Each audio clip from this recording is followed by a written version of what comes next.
यहाँ से पूरे यहाँ कबूतर भी एक पंख से उड़ता है और दूसरे से अपना इज्जत बचाता है, समझ गए। हम हैं कालीन भैया और ये है मिर्जापुर। ये डायलॉग तो आप सभी ने सुना ही होगा, लेकिन दोस्तों कालीन भैया उर्फ पंकज त्रिपाठी का यह किरदार निभाने तक का सफर इतना आसान नहीं रहा। आज वो पूरी बॉलीवुड इंडस्ट्री में अपनी नेचुरल एक्टिंग और डाउन टू अर्थ नेचर के लिए माने जाते हैं, लेकिन किसी दिन पंकज ने इस मुकाम का सिर्फ सपना ही देखा था। बिहार के एक किसान के घर जन्म लेने के बाद उन्होंने जिंदगी में इतना संघर्ष किया और कभी हार नहीं मानते हुए हमेशा प्रयास करते, जिसकी वजह से आज वो इतने लोकप्रिय हीरो बने। तो आज की इस वीडियो में हम जानेंगे कि कैसे एक होटल में काम करने वाले पंकज त्रिपाठी ने मुंबई में अपनी पहचान बनाई।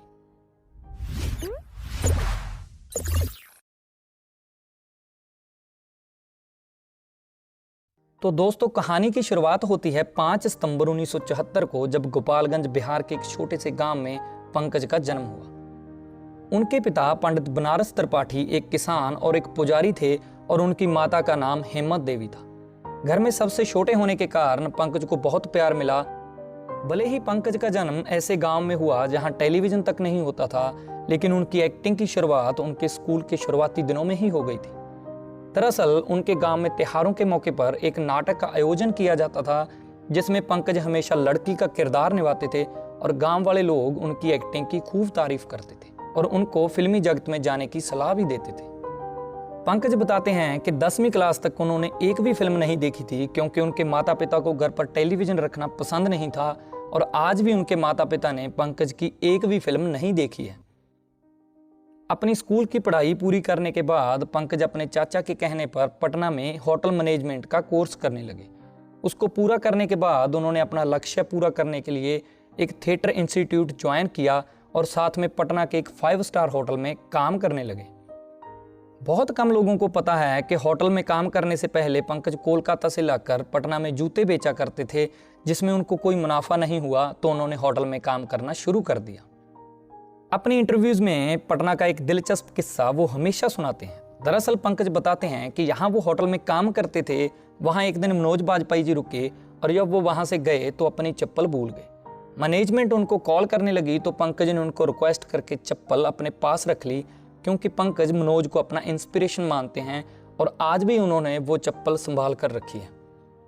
7 साल पटना में गुजारने के बाद पंकज को समझ में आया कि अगर उनको कुछ बनना है तो उन्हें पटना से निकलना होगा, और जिसके बाद उन्होंने नेशनल स्कूल ऑफ ड्रामा के लिए अप्लाई किया और 3 बार ट्राई करने के बाद उनको सेलेक्ट कर लिया गया। उसके बाद 2004 में पंकज ने NSD मतलब नेशनल स्कूल ड्रामा से अपनी डिग्री कंप्लीट की और उसी साल उनकी शादी मृदुला नाम की लड़की से कर दी गई।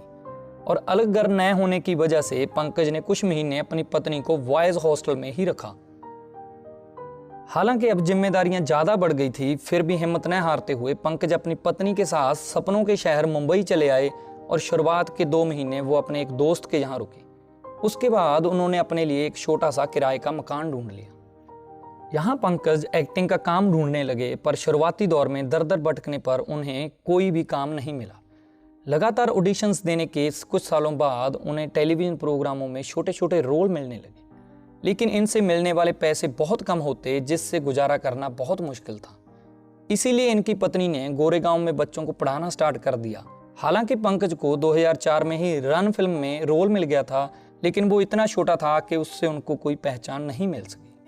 भैया वो कौवा बिरयानी है, अब खाइएगा कौवा बिरयानी तो मोहम्मद रफी जैसा आवाज थोड़ा ही आएगा।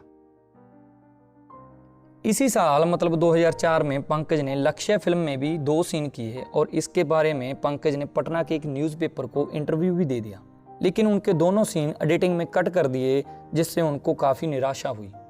इसके बाद टीवी सीरियल में काम करते करते 2010 का समय आ चुका था, जब पंकज स्टार प्लस के सीरियल गुलाल में काम कर रहे थे और उनके काम को देखते हुए कास्टिंग डायरेक्टर मुकेश छाबड़ा ने उनको गैंग्स ऑफ वासेपुर फिल्म के ऑडिशन के लिए सलाह दी। जब पंकज इसके लिए ऑडिशन देने पहुंचे तो 8 घंटे के ऑडिशन के बाद भी अनुराग कश्यप उनसे संतुष्ट नहीं थे, पर मुकेश के कहने पर पंकज को सुल्तान कुरैशी का रोल दे दिया गया। पंकज बताते हैं कि सीरियल में काम करने की वजह से और रोज रोज के आने जाने से परेशान होकर वो इस फिल्म को छोड़ने वाले थे, मगर मुकेश उनको पूरी फिल्म करने के लिए फोर्स करता रहा और यह फिल्म पंकज के जीवन के लिए और बॉलीवुड इंडस्ट्री के लिए इतनी बड़ी हिट रही कि पंकज को बॉलीवुड इंडस्ट्री में अलग ही पहचान मिल गई। पंकज ने एक इंटरव्यू में बताया कि फिल्म के हिट होने के बाद अनुराग ने उनको फोन करके बताया कि अनुराग के सारे दोस्त पंकज के बारे में ही पूछ रहे थे और उनकी एक्टिंग की खूब तारीफ कर रहे थे, जिससे पंकज को बहुत खुशी हुई। इस फिल्म के बाद पंकज बड़े बड़े डायरेक्टर्स की नज़रों में आ चुके थे, जिससे उनको काम मिलने लगे और वो Fukrey, Manjhi the mountain man, Newton, Agneepath, Bareilly Ki Barfi, स्त्री, सेक्रेड गेम्स और मिर्जापुर में अपनी एक्टिंग से लोगों को प्रभावित कर चुके। दोस्तों, पंकज द्वारा निभाया गया कालीन भैया का रोल आज बहुत लोगों का पसंदीदा है और उनका ये रोल रातों रात मशहूर हो गया था। हमें पता है कि आप सब लोग कालीन भैया का काफ़ी लंबे समय से इंतजार कर रहे हैं और खुशी की बात है कि कल मतलब 23 अक्टूबर को मिर्जापुर का सीजन 2 आने वाला है। एक्टिंग के बाद सबसे बड़ी चीज़ जो लोग पंकज के बारे में पसंद करते हैं वो उनकी हम्बलनेस है। इतना सफल होने के बावजूद भी उनका स्वभाव बिल्कुल नहीं बदला और वो आज भी पहले जैसे ही हैं। अगर आपको इस स्टोरी ने प्रभावित किया तो वीडियो को लाइक ज़रूर करें और चैनल को सब्सक्राइब कर लें ताकि हमारी ऐसी ही वीडियोस आपको इंस्पायर करती रहें ज़िंदगी में सफल होने के लिए। तो धन्यवाद आपका कीमती समय देने के लिए। मिलते हैं अगली वीडियो में। बोल व्हाट्सएप लिंक भेजो इनको।